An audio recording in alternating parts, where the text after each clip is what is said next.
નમસ્તે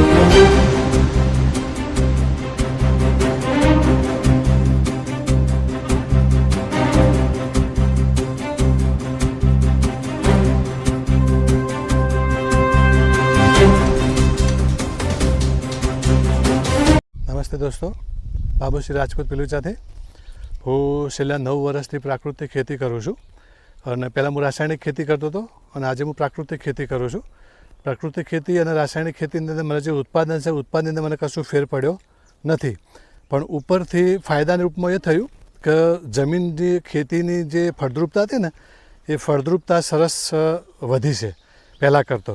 અળસિયાઓ એની અંદર એટલા બધા તમને જોવા મળશે કે અળસિયાનું ઉત્પાદન બી સરસ એની અંદર અને પ્રોડક્શનની અંદર મતલબ પ્રાકૃતિક ખેતીનાથી કોઈ નુકસાન થતું નથી.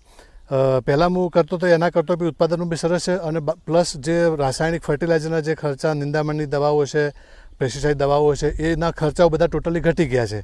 હું સુભાષ પાલેકર પ્રાકૃતિક ખેતીની ટ્રેનિંગ લઈ અને ગીર ગાયોના આધારથી જ જીવામૃત બીજામૃત બનાવીને જ હું ખેતી કરું છું.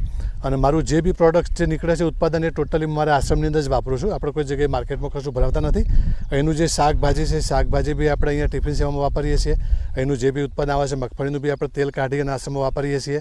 ઘઉંનું ઉત્પાદન લઈએ છીએ, ઘઉં બી આપણે આશ્રમમાં વાપરીએ છીએ. એટલે દરેક ખેડૂત મિત્રોને મારી એક રિક્વેસ્ટ છે કે પ્રાકૃતિક ખેતી કરવી બહુ જરૂરી છે. આવનારા ભવિષ્યની અંદર જેમ પંજાબથી એક ટ્રેન આખી ચાલે છે કેન્સર ટ્રેન, એવો સમય ફરી આપણો બી ના આવે અને ઘેર ઘેર કેન્સરની પેશન્ટ ના થાય એના માટેની ખાસ રિક્વેસ્ટ કરું છું બંને હાથ જોડીને કે દરેક ખેડૂતો પ્રાકૃતિક ખેતી માટે તમે થોડું ધ્યાન રાખી અને પ્રાકૃતિક ખેતી તરફ વળો. અને નુકસાન કશું જ નથી. પ્રાકૃતિક ખેતીથી ઉપર તમને ફાયદો થશે, તમને ચોખ્ખું ખાવાનું મળશે, પ્રકૃતિ તમને સાથ આપશે, જમીન તમારી ફળદ્રુપ રહેશે, જમીન નશા મુક્ત થઈ જશે. આજે આપણી જમીન છે નશાથી ભરપૂર થઈ જશે અને તમે ડીએપી યુરિયા નહીં આપો ને તો તમારું ઉત્પાદન નહીં થાય. પણ તમે થોડો સમય, તમને 1 વર્ષ 2 વર્ષને તમને એવું લાગશે, પણ તમે રેગ્યુલર પ્રાકૃતિક કરશો ને તો તમને ઉત્પાદનની અંદર કોઈ ફેર નહીં પડે. એટલું સરસ ઉત્પાદન મળશે અને ચોખ્ખું ખાવાનું મળશે.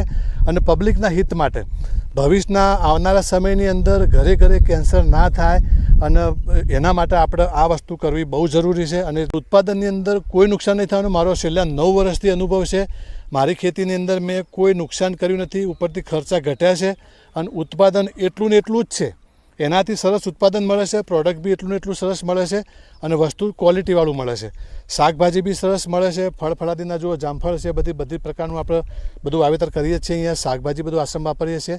વસ્તુ ચોખ્ખું મળશે અને તમને નુકસાન તો થવાની કોઈ છે નહીં, પણ તમારી આવનારી પેઢીને જમીન સારી ફળદ્રુપતા મળશે. જો તમે રાસાયણિક ખેતી કરતા જશો તો તમારા આવનારી પેઢી જે છે એને તમે ફળદ્રુપ જમીન, બંજર જમીન આપશો ને તો એ જમીનને ફરી 10 વર્ષ 20 વર્ષ મજૂરી કરશો તો એને તમે ફરી પ્રાકૃતિક તરફ લઈ શકશો.